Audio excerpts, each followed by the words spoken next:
Welcome everyone to the Remedy Book Club. In this series, we will be looking at other forms of media that have a similar feel to the Remedy connected universe. These can be books, films, TV shows, really anything that gives us the same vibe. The intention of this series is to break down other stories and analyze how they are similar to the games we love. It is also a good opportunity to introduce everyone to other things that you may find interesting if you're a fan of the RCU. There will be spoilers ahead. If you have not experienced this video's piece of media yourself and would like to, I recommend pausing and reading or watching them before coming back. If you would like to be included in the club itself, everyone on Patreon has access to the material in advance so that we can all go through it together. We also have an exclusive area of the Discord to discuss them as we go. With that out of the way, let's take a look at the 1987 science fiction novel by Michael Chrighton, Sphere.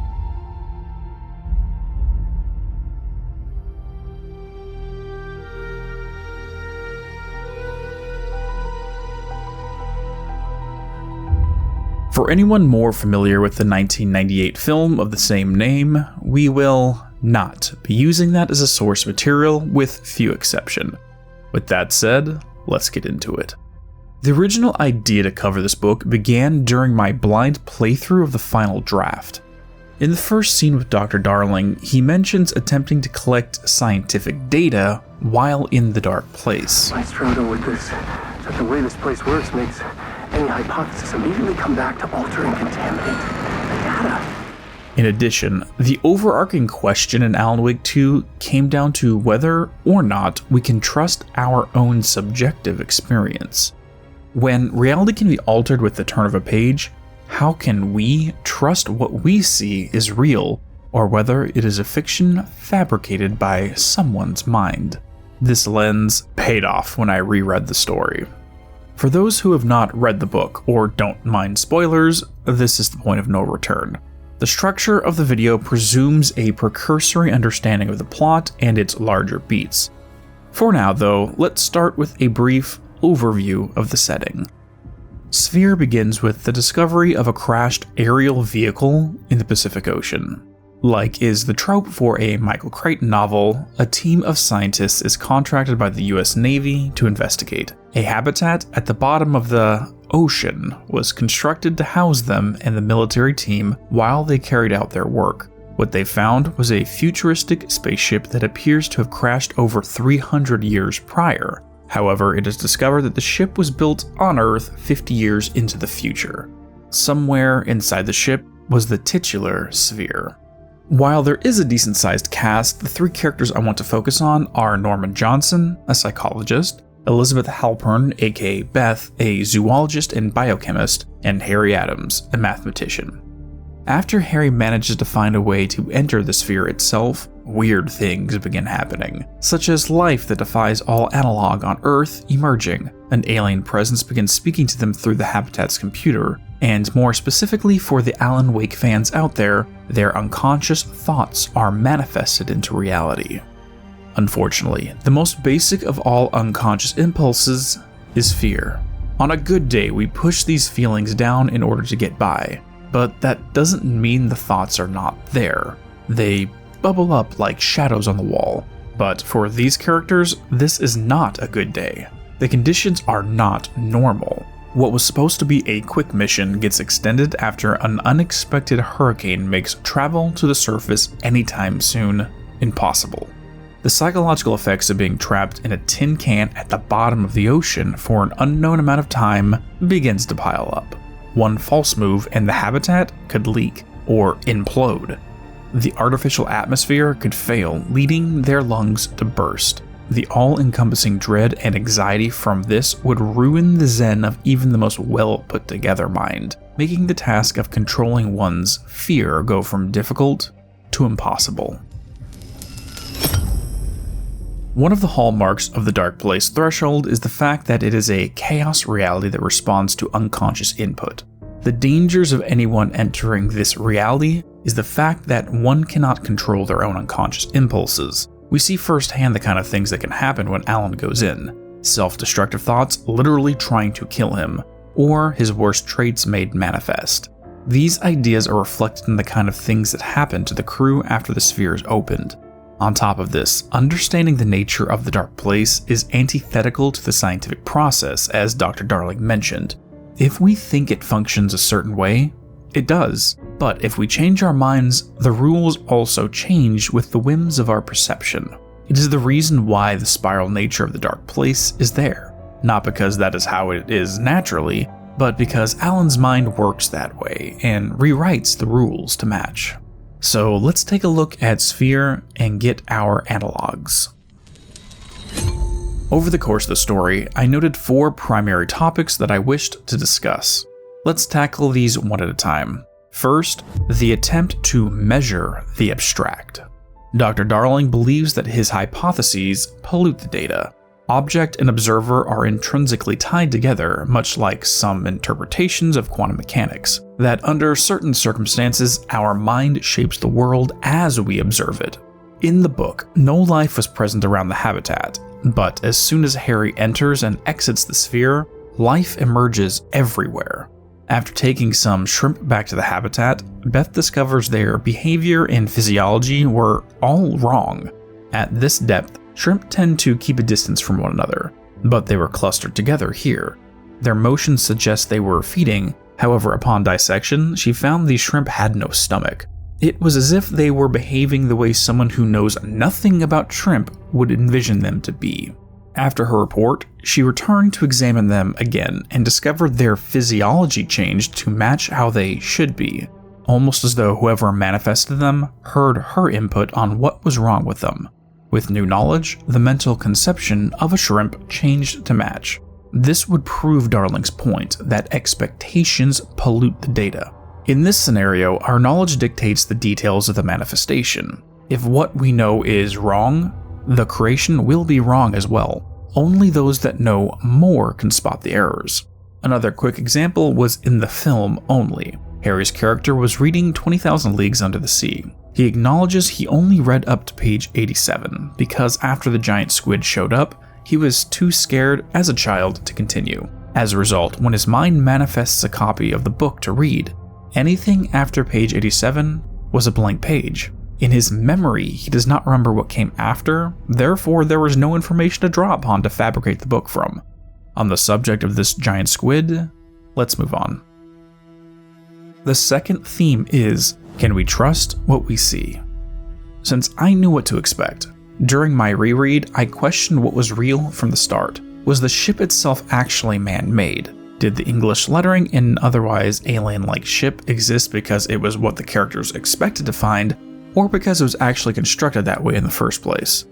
The team theorizing that the ship was caught in a black hole and went back in time. Was this its actual history, or just a fantasy they concocted which then made it history? However, as I progressed, I came to the realization we have a pretty clear start point for when reality began to be altered. The point where Harry entered the sphere. Afterwards, his mind calls forth a fear from his childhood in the form of a giant squid. It attacked the habitat like the fictional counterpart attacking Captain Nemo's ship. On top of this, manifestations other than fear are seen. We get a first-hand look at things we know are not real, but are physical and can be touched. By the time these 3 are the only survivors, Norman and Beth determine that to stop the manifestations, Harry must be drugged into a dreamless sleep. Otherwise, his unconscious mind will continue to chaotically make things happen. When they attempt to enter his room, the pair are confronted with human guards that instruct them to leave since Harry is resting. Everyone else is dead. No one new can travel here because of the storm. These people are not real, but that doesn't mean much. Harry made them real out of nothing more than a thought. These are only a couple out of dozens of examples throughout the book. By the end of the story, the question is, which occurrences are real and which are fiction? This feeling of being unable to trust what we see is exactly how I felt throughout all of Alan Wake 2. History being contradicted, memories changing to reflect the story, buildings that may not have existed before now showing up.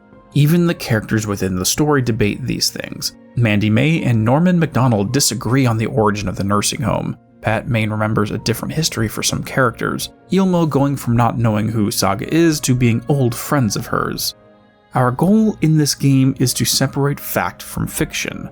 Ultimately, that is the greatest mystery that still remains to be solved in return.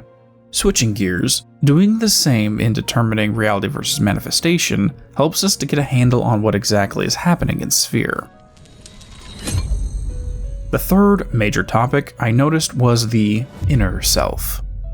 At this point, it is rather impossible for me to cover a story on this channel without discussing a specific topic. But the book does it for me. Let's read a few interlaced sections near the beginning of a chapter called The Shadow. Do you know anything about Jungian psychology? Beth said, that stuff has never struck me as relevant. Well, it's relevant now, Norman explained.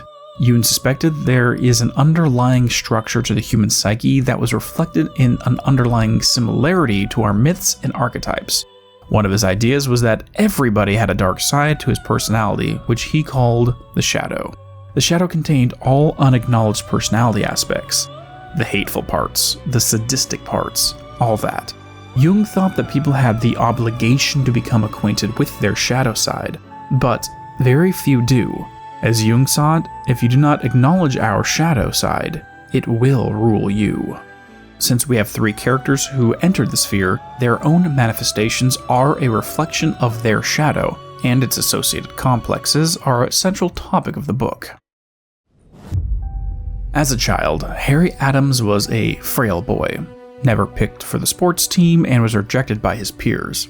This experience was frozen in his memory, the seed of the complex that his personality would later grow to cocoon around. Throughout the story, he is arrogant and prone to belittling others, aware he is a mathematical prodigy, and makes sure everyone else knows too. Outwardly, he displays no fear over their circumstances in order to maintain the persona he wishes to project, creating a divide between the weak boy he was and the man he wishes others to see. In the book, he is described as the man who focuses on the abstract nature of reality and rejects the physical. As a result, what he fears are physical threats. We see this with the emergence of dangerous sea life, but for him, it is more than that.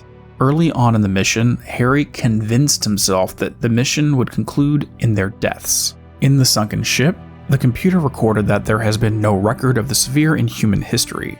If it was constructed 50 years in the future, that would mean no one reported the incident they are currently living through.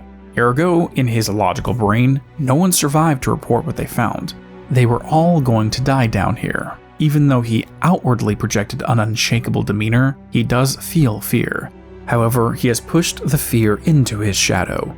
As with anything, when it is rejected, it finds a way to bubble up. In this case, with the manifestation of the giant squid, among other things, the great beast merely a childhood fear made real to reinforce his belief that they would not survive. The second great example for how his shadow expresses itself was through the communications with Jerry. After exiting the sphere, contact with what the team believed to be an alien life form began. Speaking through the computer, it introduced itself as Jerry. Its behavior and thought processes was childish. He believed that his creation of dangerous creatures and ability to inspire heightened emotions in people was just a game. When a crew member died, Jerry merely demanded that they come back so he could play with them again, not understanding the concept that dead people cannot come back, or more accurately, refusing to understand. By the conclusion, we learn that Jerry is really the shadow of Harry himself. More specifically, the frozen snapshot of his childhood when his complex was formed. It is understood that in these circumstances, the complex cannot age past the point where it was formed, and Jerry was formed when the man was young and had no one to play with. There is a great scene which was, unfortunately, cut from the film where Norman realizes this and decides to have a conversation with both of them in the room. With Harry listening in, Norman speaks to Jerry with the full understanding that he was speaking to the other man's shadow. As a psychologist himself, this must have been a once-in-a-lifetime opportunity to experience Jungian psychology in action. Let's move on to the resident zoologist and biochemist, Beth. Her time down in the habitat helped to distill down her negative characteristics. Specifically her persecution complex and her inclination for self-harm. These did not come from nowhere. Many events in her life reinforced this mindset. Back in the 70s, she was a grad student working under the tutelage of a biochemist named Benjamin Stone. She developed a relationship with him and eventually moved in. However, Stone had a reputation of using his grad students as lab assistants, then stealing their work for his own. She was merely the latest victim. After an argument, he ended their relationship and published Beth's work under his name. 3 years prior to the start of the story, her husband left her for another woman, a French physicist working at CERN. At some point in her history, she also engaged in self-harm and even attempted suicide. From her dialogue and behavior in the book, her persecution complex frequently peeks out from behind her words. At no provocation, she will interpret a turn of phrase or random comment as directed at her, even when it was not, becoming aggressive as if she feels the need to defend herself from invisible attackers. She tells herself a story about the meaning behind everything while painting herself as the victim at every opportunity. Her life experience trained her to believe this pattern in other people, so she interprets everything through that lens. One idea that comes to mind is actually mentioned by Norman during a visit to the ship: a thematic apperception test, or TAT. Put simply, it is a psychological tool where a series of cards are presented to the patient, who is then asked to tell a story about what is happening in them. The thing is, the images on the cards do not have enough detail to truly know what is happening. Therefore, any story told reveals more about the mindset of the patient than it does the cards. While on the ship, the team are telling stories about what they find. Based upon minimum evidence, they spin a yarn about the relationship of the captain to the crew, and it being the reason for the crash. Each individual told a different story based upon the same evidence. In the end, it reveals more about the scientists and their worldview rather than the evidence at hand. Based upon the aforementioned behavior, Beth is constantly telling herself stories about other people's intentions, but they are merely projections of her own insecurities instead of actual attacks on her. She lives in a constant state of failing her apperception test. The important thing to take away from her history and behavior is her overall feeling of powerlessness and suicidal tendencies. So when she sees that Harry gained this supernatural power over reality, it adds yet another thing outside of her control to fear, reinforcing this powerlessness. Her safety subject to the mere thoughts of another. In order to protect herself, she decides to go to the ship alone and enter the sphere as well. Because if Beth could gain that kind of power, she would no longer need to feel helpless ever again. Unfortunately, her own shadow bubbles up as well, just differently than Harry's. While he studied the abstract and rejected the physical nature of science, she was the opposite. As a zoologist and biochemist, she felt at home with the physical and rejected the abstract. There are two primary examples I want to point to. The first relates to her appearance. At the start of the book, she is described as an avid weightlifter, veins and muscles bulging. With that said, Norman comments how she also projects femininity and motherly energy, one of her colleagues calling her Mother Nature with muscles. Since Beth focuses largely on the physical, she misinterpreted physical strength with emotional strength. Her efforts to develop her body and ignore psychological health in context was a means to make herself feel stronger mentally. However, no matter how much work she put into her fitness, it doesn't solve the problem. The mind is separate from matter, and the mind itself is an abstract muscle. It must be trained as well by using other means, something she failed to do. However, after entering the sphere, the other characters notice a change in her features softening, losing the sharpness of her muscled physique. It is almost as though she was unconsciously changing her appearance until she fit her internal self-image. When Norman comments on the change, she simply smiles in appreciation. The second example is a projection of her suicidal tendencies and persecution complex. At one point, she is overtaken by a compulsion and sets explosives all around the habitat. Beth claims it is to keep them safe from the giant squid. However, if they were to ever detonate them, it would destroy the habitat and them along with it. Literally, Beth created a scenario where she could accidentally kill herself while being able to blame someone else for being the cause. After all, the squid is Harry's manifestation, not hers. She's only defending herself. Outside of this, she interprets all of Norman's actions as a direct threat to her, going so far as to try to kill him in order to protect herself, again from a threat that does not truly exist.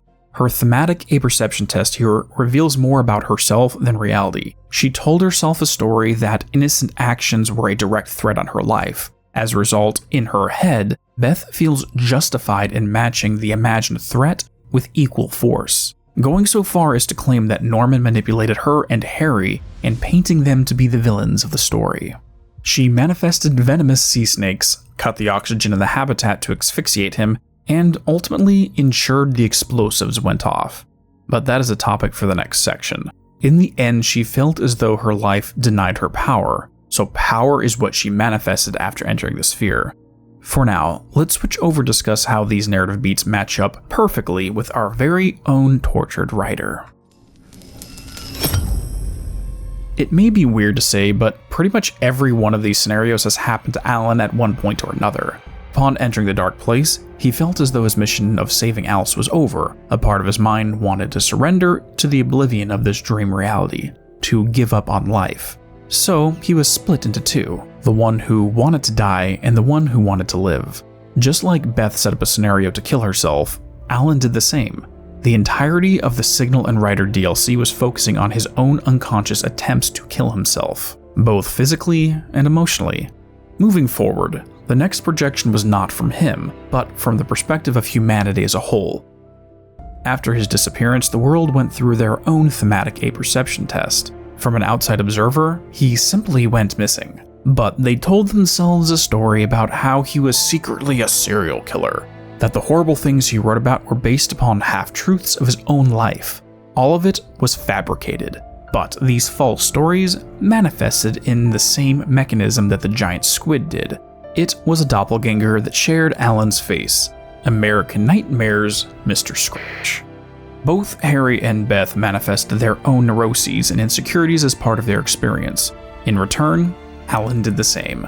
But this time, Mr. Scratch's goal was different. He created a world where Alan was the peak of fiction, feeding into his unconscious vanity and need to be treated like more than a pulp fiction author, to be seen as a revolutionary creative mind and ascend to stand among the greats who came before him. In all of these cases, the stories are similar between all three characters. It is only the means that are different. Instead of the mechanism being the Dark Place and Cauldron Lake, it is the sphere itself that grants this power. This begs the question, if Alan can become the master of many worlds, is there a way for our characters at the bottom of a different ocean to achieve the same? At this point, there were several hours left until the storm was due to pass and they were permitted to travel back to the surface. Doing so prematurely would get them caught in the hurricane and lead to their immediate deaths. Norman was stuck there with two individuals with the power of unconscious creation, one drugged and asleep while the other was trying to murder him. There was only one solution. He elected to enter the sphere himself, fighting fire with fire. In his mind, because he is a psychologist, he should have a greater control over the power, right? The story makes a point to keep Norman separate because his field is a soft science as contrasted by the hard science of math and physics and biology. But that gives him an advantage in this scenario.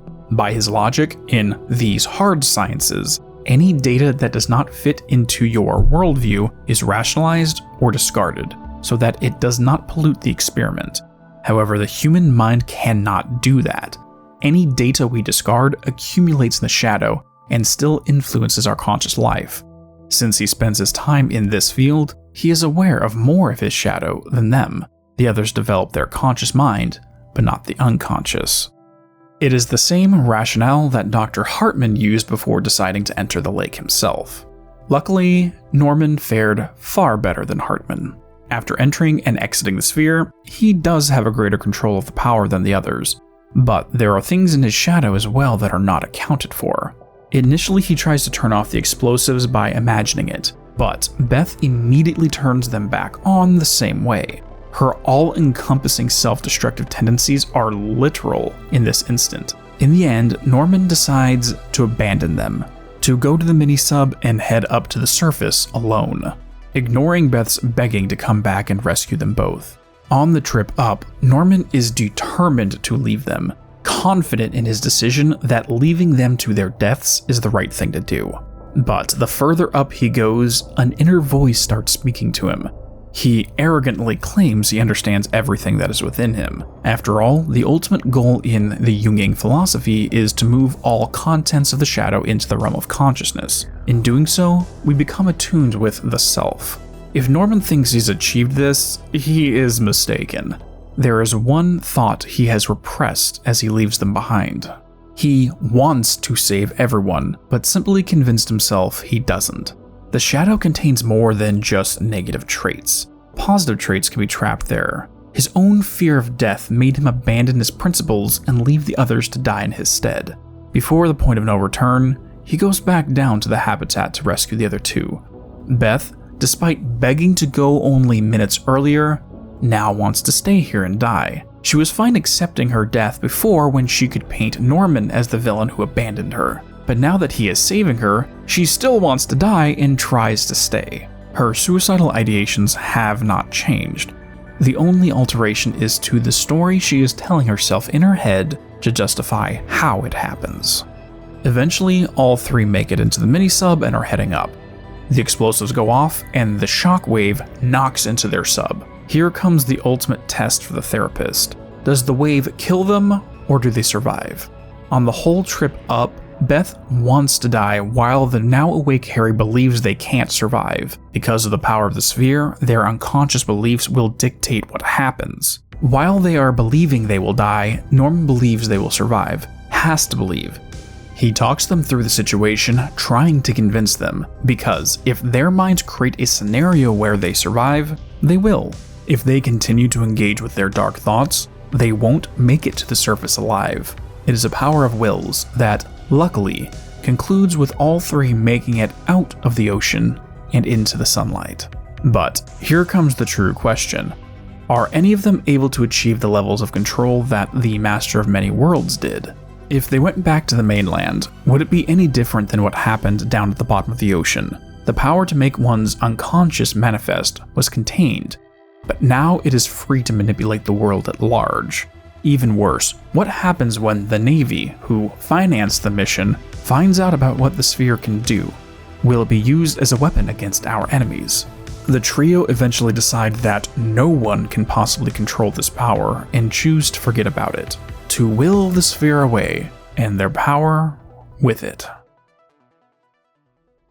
In the hero's journey, the reward for defeating the dragon of the unconscious is the treasure it guards. After the return, this boon is brought back to the ordinary world and gifted to the people. However, in the stories of Sphere and Alan Wake, what boon can be brought back? In both cases, the dragon's treasure is more dangerous than anything.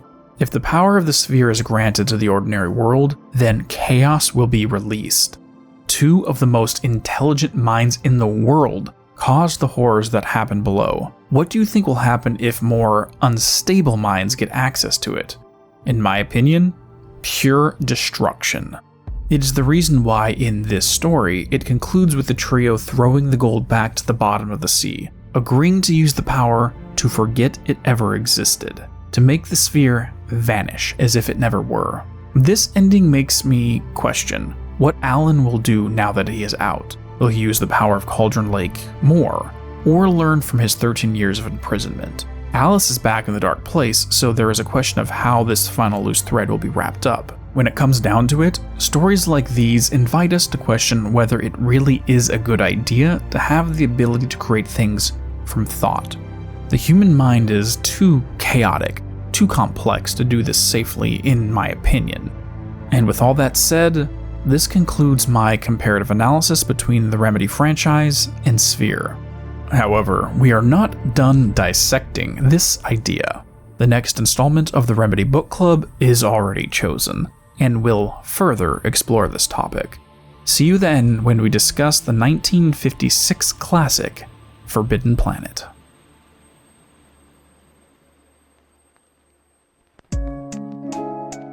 Thank you all for watching. If you enjoyed, please drop a like and subscribe to receive updates on future uploads.